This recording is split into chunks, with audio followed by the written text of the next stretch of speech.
Mwanamuziki wa Bongo Flava Billnass Bilnenga amesema kwamba hajawahi kulipwa hata senti moja kutokana na wimbo wake maarufu kabisa wa Poo, wimbo ambao alishirikiana na Jay Melody licha ya kuwa na zaidi ya streams milioni 36 kwenye majukwaa ya YouTube Music, Spotify pamoja na Audiomack. Sasa kupitia ukurasa wake wa Instagram bana, Billnass alisema kwamba hakusudii kulalamika bali kuonyesha baadhi ya wasanii wanavyopoteza mapato yao kutokana na ujanja wa kimikataba na uelewa mdogo wa mifumo ya kidijitali. Sasa taarifa hiyo inaibua mjadala mpana sana, kwani ikiwa msanii mkubwa kama Billnass ameibiwa mapato yake, hali ikoje kwa wasanii wa Kongo wasio na elimu ya dijitali au hata wasanii chipukizi ambao hawajui hata namna ya kusimamia kazi zao mitandaoni? Wachambuzi wa muziki wanaeleza kuwa kuna uwezekano mkubwa wasanii wengi Tanzania hawalipwi wanachostahili. Wengi wao hawana taarifa sahihi kuhusiana na usambazaji, haki za uchapisho na ukusanyaji wa mapato pia, hivyo wanapoteza mapato yao bila kujua wafanye nini. Hali hii inatoa wito kwa taasisi kuhusika, mashirika na wasanii na hata serikali kuweka nguvu kwenye elimu ya biashara ya muziki, ushauri wa kisheria kwa wasanii na pia uwepo wa mifumo ya uwazi kwenye usambazaji wa kazi za muziki. Mafanikio ya kimtandao bwana yanafanya msanii awe na namba nyingi sana za wafuatiliaji.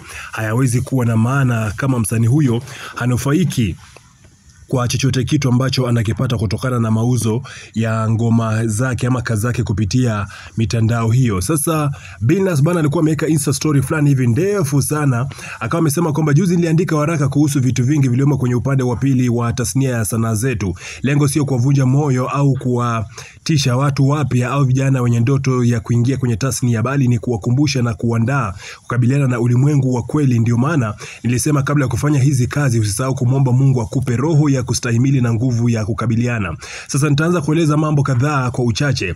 Nilizungumzia dhuluma, ushetani, vita, usaliti na mengineyo.